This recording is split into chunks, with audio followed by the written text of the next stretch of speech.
کې روح ته الله لچ ورته وي اے بچیا زړه درديږي او د سترګو نوخ کې بهيږي وان بفراقک یا ابراهیم لمحزونون اے ابراهیم مونږ ستا په جدائی پریشان یو خفیو غضرب په فیصله کې زمونږ هیڅ اختیار نه چلی صحابه کرام ورته د الله محبوب داسې رښتا سترګو نوخ کې بهيږي نبی علیہ الصلوۃ والسلام ورته وي دا رحمت ته او دا الله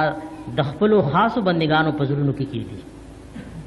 بیا نبی علیہ الصلوۃ والسلام سترګو ته اشاره وکا وې د دین چې کوم وخت را بهيږي دا رحمت ده او د جبن چې کوم आवाजونه را پورته کیږي نو پدی با الله نیول کوي یو زنانه دا یو نارینه ده بچي مړ ده رشتہ دار مړ ده نو ګره پیغمبر په صحابه پسې جوړي رسول الله صلی الله علیه وسلم د صحابه کرامو پسې جوړي حدیث پاک کې را دي غړم بنه صحابي حضرت عثمان ابن مزعون رضی اللہ تعالی عنہ چکل وفات شو نو رسول اللہ صلی اللہ علیہ وسلم راغ مړخ قلول مسنون دي مړخ قلول مسنون دي حضرت عثمان ابن مزعون رضی اللہ تعالی عنہ په تندیح کل کو ام المؤمنین عائشہ صدیقہ رضی اللہ تعالی عنہا وی ماو قتل چې د پیغمبر اوخ کې داغه په مخ ورغورځي دي نو نبی علیہ السلام د صحابه کرامو پسې جوړلی نو جڑا کول د سترګو نه اوخ کې را بيدل دا د زړه د رحم علامه ده لیکن आवाज را پورته کول لکه دا څنګه په کورونو کې سان دی نو دا د الله د عذاب او د قهر علامه ده حدیث پاک کې را دي کوم ویرګر زنانا چې دا مړ شي نو دا به جهنم اور لور دن کی چې د ویر د جړا نه توبې وینستي خو زموږ د زنانا او عجیب کاری زنانو کله چې یا مسلې اوري نو توبه مې دي خو چې کله مرګ راغ نه بیا په ځان باندې نه پوهي شریعت وایي چې ته به داسې بېهوش کېږې نه چې ځان دې په داسې بېهوشۍ کې راوستو چې الله او د الله رسول دې ناراضه الله او د الله رسول به ناراضه کې نه دا درد او تکلیف صحابه کرامو تم رسېدو نو عرض ما دا کولو چې هغه صحابي وصیتونه وکړل یو وصیت پکې دا هم بچی ته وایي چې کله ما دفن کې نو لږ زما د قبر سره ایثار شي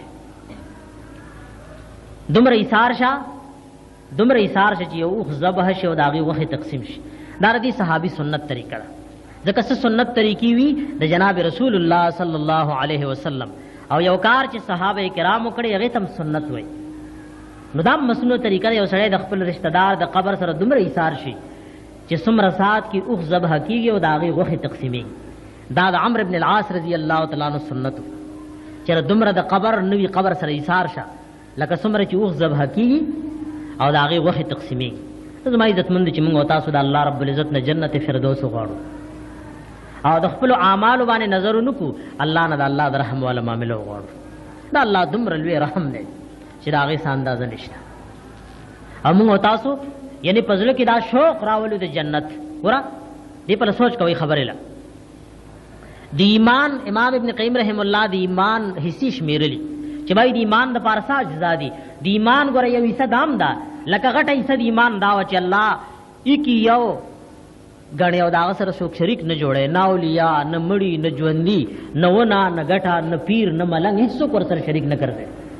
خو د ایمان پیسو کې ویسه دام وا چې ستا په زړه کې به د الله د ملاقات شوق وي ستا په زړه کې به د جنت شوق وي بعضې خلک کی کنه دا د ملنګانو خبرې دي چې زه عبادت دې لپاره نه کوم چې مال جنت ملاو شي یا د جهنم نه ګنې زه یریږم دا د ملنګانو خبرې دي عبادت به دې لپاره کې چې ستا په زړه کې د جهنم یره به پرته وي او د دې لپاره به کې چې تعالی الله جنت درکړي نیو بھائی موږ او تاسو دا شوق به ساتو د جنت سره ځکه الله رب العزت موږ او تاسو له جنت طرف له ترغیب راکړي دا الله د ملاقات شوق په زړه کې ساتل دا الله د ملاقات شوق په زړه کې ساتل او د جنت سره زړه کې مینه ساتل دام د ایمان په حصو کې وایسه دیو جن صحابه کرام مبارک راضي کله چې نبی علیہ السلام دویم جنگ کولو چې هغه ته جنگ احد وای نو باندې صحابه کرام د جنت په شوق کې او بعضی خوبونه لیدل د جنت په شوق کې ځکه خوب دا د الله تر طرف نه یو بشارت وي د نبی خوب دا وحی وي د نبی لپاره خوب وحی وي او د یو امتی خوب دا د الله تر طرف نه بشارت وي یو صحابي دی چې داغه بچے مشهور صحابی دی حضرت جابر رضی اللہ تعالی عنہ چې علماء لیکلي 25 کرته ورته پیغمبر خصوصي دعا کړي د جابر رضی اللہ تعالی عنہ خصوصیت سره د هر صحابي ځان له جدا جدا خصوصیت وي یو خصوصیت د حضرت جابر رضی اللہ تعالی عنہ داو چې 25 کرته نبی علیہ السلام ورته خصوصی دعا کړي. دوی والد صاحب دے حضرت عبداللہ ابن عمرو ابن حرام رضی اللہ تعالی عنہ دے چې کله جنگ احد لتلو نو دا غینه په مخ کې شپې خوب ولیدو. امام ابن قیم رحم الله زاد المعاد کې وایي د پر رشتہ دارو کې او صحابي هغه په جنگ بدر کې شهید شو. مبشر ابن عبد المنذر رضی اللہ تعالی عنہ دا غنمو. حضرت جابر رضی اللہ تعالی عنہ والد سبا وزی احد کې بشهیدی کې د شپې خوب ویني. مبشر ابن عبد المنذر رضی اللہ تعالی عنہ ورته وایي چې ته راځې نه؟ دی ورته وایي چې ته نه راځم. وایي جنت لا. وایي ته په کوم ځای کې؟ وایي زه په جنت کې. وایي ته خو په جنگ بدر کې شهید کړی شوی نه وي؟ وایي مونږ شهید کړي شو لیکن الله جنت کې ژوندي کړیو او مونږ دلته خوشحالو سره یو او ته به سبا مونږ سره راځې ملاویږي، سبا به مونږ سره ملاویږي. ساری چرا پاسې د رسول الله صلی الله علیه وسلم ته وایي دا الله محبوب ما خو بیګا داسې خوب لیدل چې مبشر ابن عبد المنذر رضی اللہ تعالی عنہ می خوب کې ولیدو او ما ته داسې خبر وکړه. رسول الله صلی الله علیه وسلم ورته وایي دا خو شهادت دی اے د جابر پلارا. بس ساری وختي لاړو او پړومبي شهیدانو کې دیم شهید. نو بای صحابه په زړه کې د جنت داسې شوق چې خوبونه د جنت باره کې ویلي دي او ساری بچی ته وایي چې کورم خوشه دی استانه خويندیم دي نو داسې نشم کولای چې پیغمبر د جهاد لذي او زه د پاتې شم ته د لاړ شي او بس زما او ته پاتې شه او زمانه پس دا قرضی دی او دا نه خويندې دی لحاظ وکي. او دا صحابي دی حضرت عبداللہ رضی اللہ تعالی عنہ چې رب العالمین د سره بلا پردې ملاقات کړي د حضرت عبداللہ رضی اللہ تعالی عنہ سره. نو بھائی یو د ایمان خبره دا زما عزتمندو چې موږ تاسو د جنت شوق ساتو پزړه د جنت شوق وی بھائی پزړه. نو کله چې شوق بیا سره په خوبونو کې ویني او په وی هم دا خوب وی لکه یو بوډا صحابي دی امام ابن قیم رحم الله زاد المعاد کې دا صحابه او نقشه ذکر کړي. خیثمه رضی اللہ تعالی عنہ دا غنوم نے سبب د الله نبی جنگ بدر لذي احد لبزي او د خوب ویني د بچی د ابو سعد دا غنومو. نو چې کله نبی علیہ السلام جنگ بدر لتلو نو دای دواړو پلار وی زبزم او زوی زبزم. نن خو کده دین کار کې مالی او جانی قربانی دین د پاره پیش کې نو پلار زوی د لاسرانی سی او زوی پلار د لاسرانی سی. نن کده جهاد نو ملي د قربانی نو ملي نو دومره زمونږ ایمان کمزور شوه چې خپل بچی نه پریزو خپل پلار نه پریزو خپل رور نه پریزو. خبر لمه سوچ رسي د پلار او د بچی جنگ دی د ابو سعد او د حضرت خیثمه رضی اللہ تعالی عنہ جنگ دی. پلار وای زبیزم او بچی وای زبیزم. وی خو بچی جنگ نکو خو خسنه بواچو. نو د ابو سعد خسنه وروت هغه شهید شو په جنگ بدر کې. ډېر شپه خوب ویني او سبا بزی چتا سبا بزی جنگ احد تا ا بچی ورته وای چې بابا جی تر ازه نه مونږ دلته په نهرونو کې یو په باغونو کې یو په خوشحالو کې یو. دی ورته بچی ته خو په جنگ بدر کې شهید شوی دی. وای الله مونږ جنت کې راځوندې کو باغات کې او مزيدي چرچی دي تراشه کړه. ورته صحابي ساری نبی علیہ السلام تراغه یو دی ایمان علامه دار چې زړه کې به جنت او الله طرف ته شوق. نبی علیہ السلام ته وای بیګامې ابو سعد په خوب کې لیدلې او دغه شان خبرې را لکړي ز سپینګیره شوم او زما پزړه کې الله او جنت له نور شوق پیدا دی. دعا را لغواړه چې مال خو دا موکا الله خطا نه کې او شهادت را لراکړي. رسول الله صلی الله علیه وسلم دا نوې چې دا خو خراب خبره ده. دعا ورته وغوښته یا الله دله شهادت ورکړي. بس ساری لاړو شهادت ورته ملاو شو او د خپل بچی سره ملاو شنو. بھائی موږ او تاسو به د جنت سره شوق ساتو سینه د جنت خبره کیږي او زموږ او تاسو پاغه پروا نه. د ایمان علامه دا چې یو سړی پزره کې به د الله د ملاقات شوق وي د الله د ملاقات شوق وي او د جنت شوق وي. د صحابه دا شوقونه نو ځکه دا خوبونه لیدل موږ او تاسو خوبونه سوینو یا په خوب کې لو کو یا په کې وای تر شروع یا په کې دکانداری کو یا په خوب کې جنگ وي. ولې شوق ټول هغه طرف لره ورنه شوق چې بل طرف لري بیا جنت سره وي. د عثمان رضی الله تعالی عنہ مبارک راضي د حضرت عثمان رضی اللہ تعالی عنہ مبارک راضي چې کله هغه محاصره وشوه سلوي خرج هغه پکور کې بند خوراک په بند او په بند دي. لیکن ای دا نو غوښتا چې د الله د محبوب هغه محبوب وطن په وینو باندې رنگ صبر کولو. نو څوک ورته راغی چې ته ګوره دومره ورځې تنده ده او ناره دې ده او تعالی به مونږ د اوبو دغه څه انتظام وکړو. نه نن غرمه وي زو دوم لکه مازیګر به شهید کی وی غرمه زو دوم رسول الله صلی الله علیه وسلم په خوب کې ولید. او په دغه رد حضرت عثمان رضی الله تعالی عنہ روزه وی نبی علیہ السلام ما ته وی چې حضرت عثمان نن خو برو جماعت مونږ سره نن افطار زمونږ سره وکړه نن بروجه زمونږ سره ماته بس دا خوب غرمه ولیدو مازیګر چې کله موږ کو د موږ نه پسې تلاوت شروع کو او یو پارا په ختمېدو وا دغه ځای لرو رسیدو فسيكفيكهم الله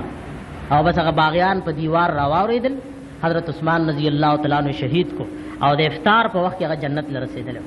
هغه افطار د رسول الله صلی الله علیه وسلم سره راغ ذکر روحنا الله رب العزت ته وځي کوي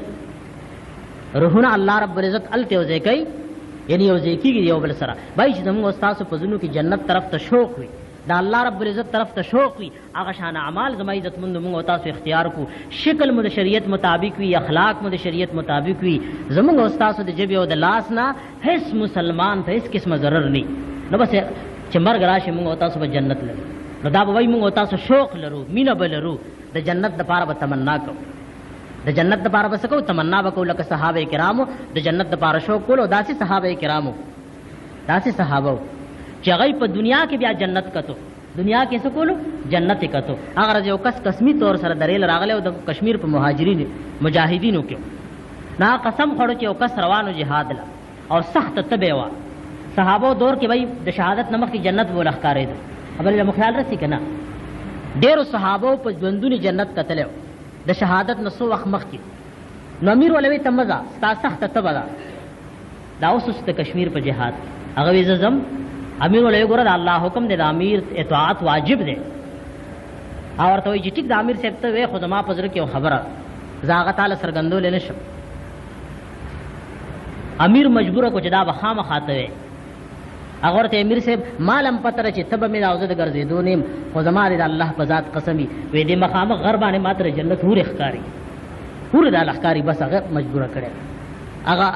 کس قسم خړو چې مجاهدین لاړل او ټول صحیح سالم رال العلاوه دا یو تن چا پکې شهید شو عالم او طالب العلم اوسم باید الله رب العزت هغه وادي دي او موږ تاسو باید نه د الله سره مینه ساتو نو جنت طرف ته شوق شتا الله زموږ استاد په زونو کې د الله او د جنت طرف ته مینه پیدا کی او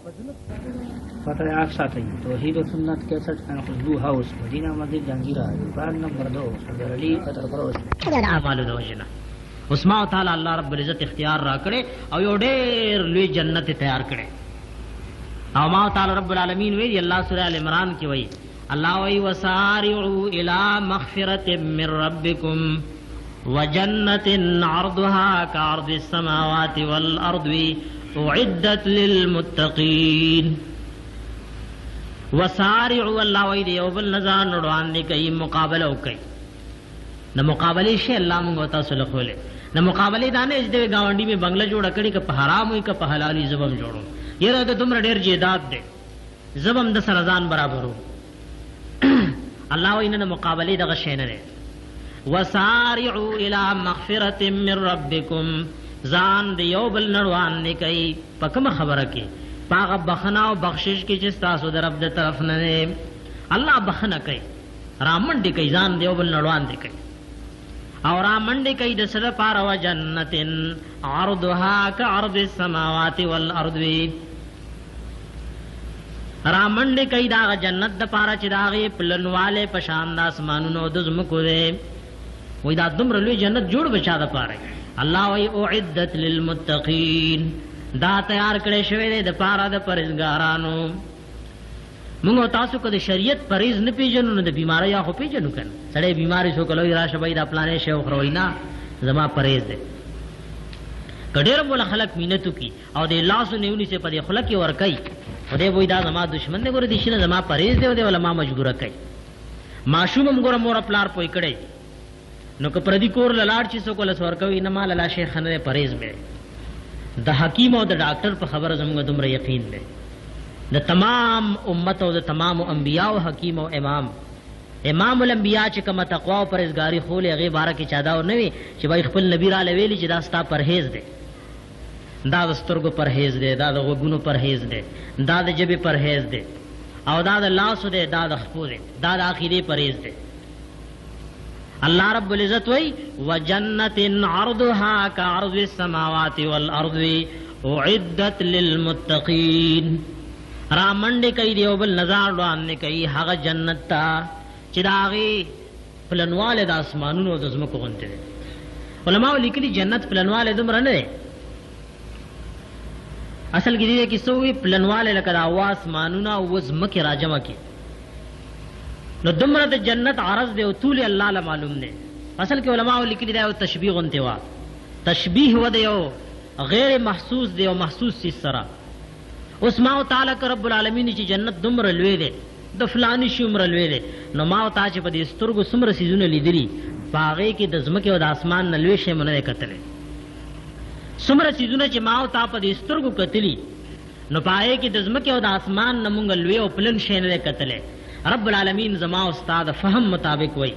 زما او ستا د عقل مطابق وایي چې یو دومره لوی جنت دی چې د هغو ځمکې یو ځای کې داسې او د هغو اسمانونه داسې یو ځای کې یو بل سره، نو دومره عرض دی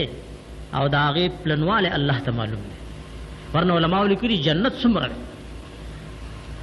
هر یو ته به دومره لوی جنت ملاویږي چې هغې ته رب العالمین ملک کبیر وایي. یعنی تاسو ګورئ تمامي دنیا ته چې په دې کې د اسمانونه دي او ځمکې دي، دې ته الله قلیلا وایي، قلیل. کله الله رب العزت وایي قل متاع الدنیا قلیل، ورته ووایه ای زما محبوب د دنیا را څکه او د دې دا نعمتونه لږ دي، دې تمام نعمتونو د دنیا ته الله قلیل وایي. او د جنت باره کې الله څه وایي؟ الله سورہ دهر کې د جنتیانو باره کې وایي وَيَطُوفُ عَلَيْهِمْ وِلْدَانٌ مُّخَلَّدُونَ بِأَكْوَابٍ وَأَبَارِيقَ إِذَا رَأَيْتَهُمْ حَسِبْتَهُمْ لُؤْلُؤًا مَّنثُورًا وَإِذَا رَأَيْتَ ثَمَّ رَأَيْتَ نَعِيمًا وَمُلْكًا كَبِيرًا. الله وی ګرځي و په دې جنتیانو باندې د خدمت د پاره نوجوانان الکان چې همیشه به د هغې ځواني وي او همیشه به د هغې حسن وي.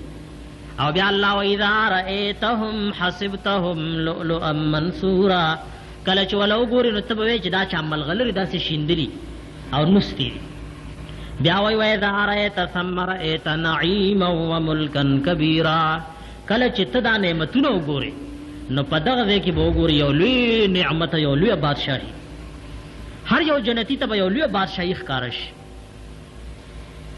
یعنی یو لویه بادشاهي به هر یو جنتی ته جدا جدا ملاوي. حدیث پاک کې راځي، د مسلم شریف حدیث ته رسول الله صلی الله علیه وسلم فرمایلی دا آخري جنتی باره کې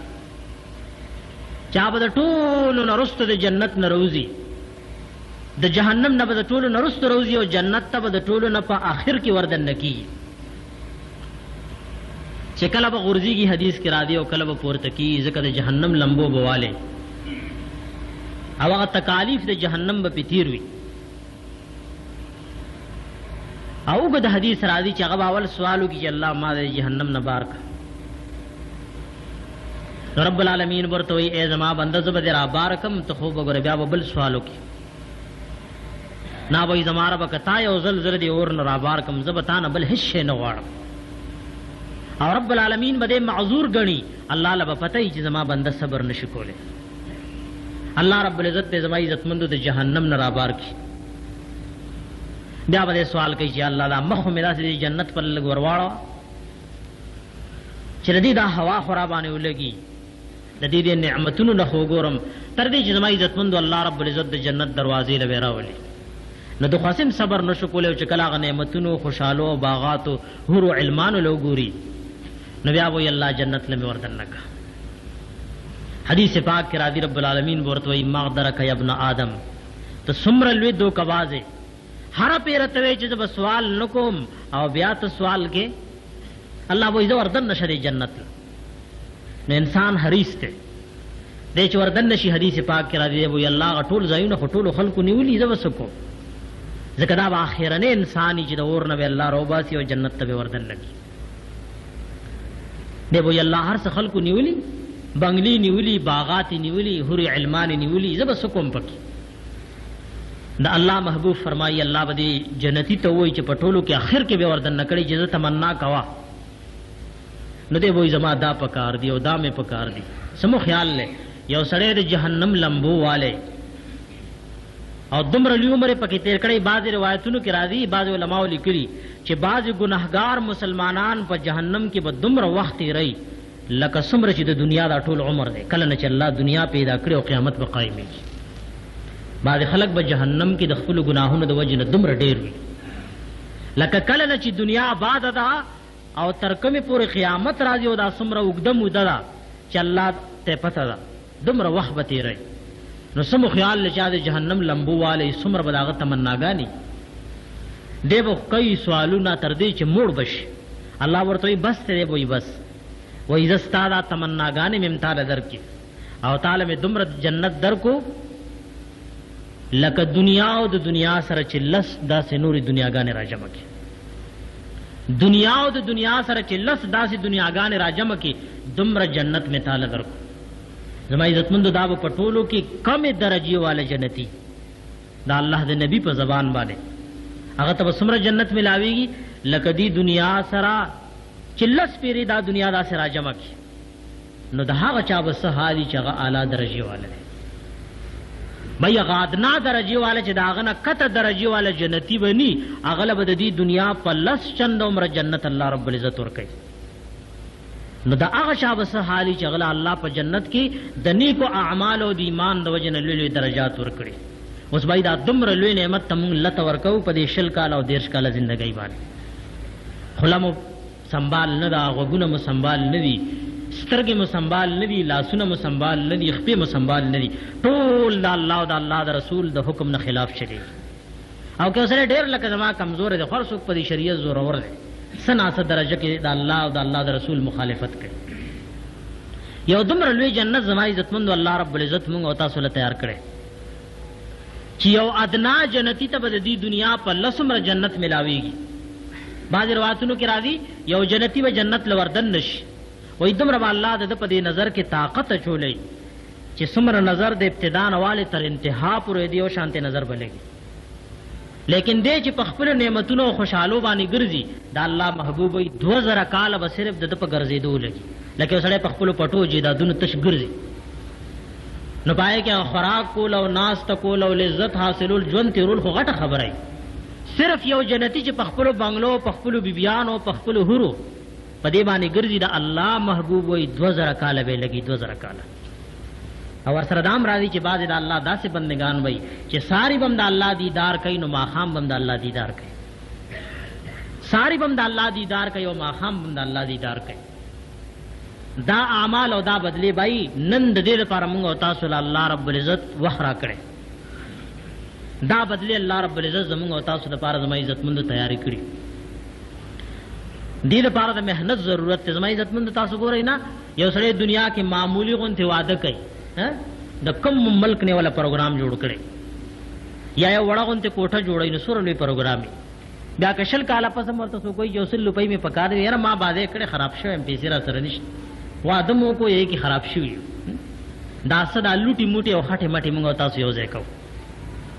نو هغه جنت والا نعمتونه او هغه بنګلو دپاره د څه محنت ضرورت نشته هغه دغه شان بلا محنت او بلا مشقت حاصلېږي رسول الله صلی الله علیه وسلم زما عزتمندو د جنت د نعمتونو ذکر کوي چې بھائی جنت جوړ د څه نه دی خټونه جوړ دی لوټونه جوړ دی ګټونه جوړ دی امام الانبیاء وایي لبنة من فضة ولبنة من ذهب وملاته المسک یو خخته د سرو لګېدلې او بله د سپینو لګېدلې او د سیمټو او د خټو په ځای پکې مشک او عنبر لګېدلې نو بھائی چې یو خخته د سرو لګېدلې او بله پکې د سپینو لګېدلې او د خټې او د سیمټو په ځای پکې مشک او عنبر لګېدلې نو د هغې دپاره د شوګیرۍ ضرورت شته که نشته د هغې دپاره به ګرمۍ او سردۍ او د خپل نفس او خواهش دباوی که نه به دباوی دومره لوی لوی نعمتونه الله رب العزت بھائی زموږ او تاسو دپاره تیار کړي او دې کې یو معمولي بوټی تاسو ګورئ دې تماکو والا نه تپوس وکړئ که نه یا تماکو بوټی په کومې طریقې لویږي دی نه ګرمۍ له ګوري نه سردۍ له ګوري نه د اوبو وخت معلومي نه د پمپونو والو وخت معلومي او پای کې ګټم سی یقیني ځینې وخت کې هر څه وکړي او ګلۍ پرې راشي هر څه ختم کړي او د جنت هغه بوټی حدیث پاک کې راځي ګوره یاد ساتئ د الله د نبی په خبرو مونږ یقین کوو ځکه راته مسلمانان وایي که چا د نبی په خبره کې شک وکړو چې دا خو هسې خبره ده نو بس هغه د ایمان نه لاسونه ووینځل رسول الله صلی الله علیه وسلم فرمایي په جنت کې به داسې ونې وي داسې چې د هغې د یو څانګې د لاندې د یوې څانګې د لاندې که 100 کاله یو تیز رفتاره اس منډه ووایي د الله محبوب هغه یو څانګه به خلاصه نه شي یعنی سل کال کې او تیز رفتار اس منډه وای نو د جنت هغه یو څنګه بخلاص شي. او هغه داسې میوه دي لږ باغ د پاره ما ته منډه تړلی وو، هغه داسې باغونه دي حدیث کې راځي چې ته میوه روشو کې نو تا بل لاس لري کړي نه چې بل به پروخي شي. او هغه داسې ونی وای چې دنیا کې خور ځلې وکه میوه پسې وبره ورخې چې کله پکې سړی وګورځي سره مات شي او په مات شي. یا ډېر لوی په مشقت میوه را شو کوي یو الله او یو ټول ونی به بیزغو یو ازغي مزغي به پکې ني. دین د الله محبوب وای هغه ونی به تعبیر قرآن کې راځي. که یو سړی دا وایي چې په ولاړ وی رو شو کوم نو په ولاړ به را شو کولې شو کده وایي را و درې دې نشم نو په ناس ته بوله څنګه را کته کی او ګډیر ناراضي نو په پروت به دې خلې ترازي. زما عزتمند په اشارات باغا ونی پورته کیږي او کته کیږي، په اشارات باندې باغا کته کیږي او پورته کیږي. وا دمر لولو نعمتونه الله موږ تاسو له تیار کړی لیکن موږ هغه ته لته ور کړی. نن تاسو ګورئ کنه معمولی غونډه کې چانه تاسو کینو وای وره غټ د تاوان شهدا چې او تبا ګوړه ګران راو شو د ګران دی چې ګران دي کدا شی وینو نو یاره گزاره وکیدا دې پارمنډ تړي موږ تاسو وای کنه چې وای چې بس کم روټي بخرم او هغه جنت چې الله رب العزت داغي بارکه سوي. الله وای مثل الجنه التي اعد المتقون فيها انهار من ماء غير آسن وانهار من لبن لم يتغير طعمه وانهار من خمر لذة للشاربين وانهار من عسل مصفى.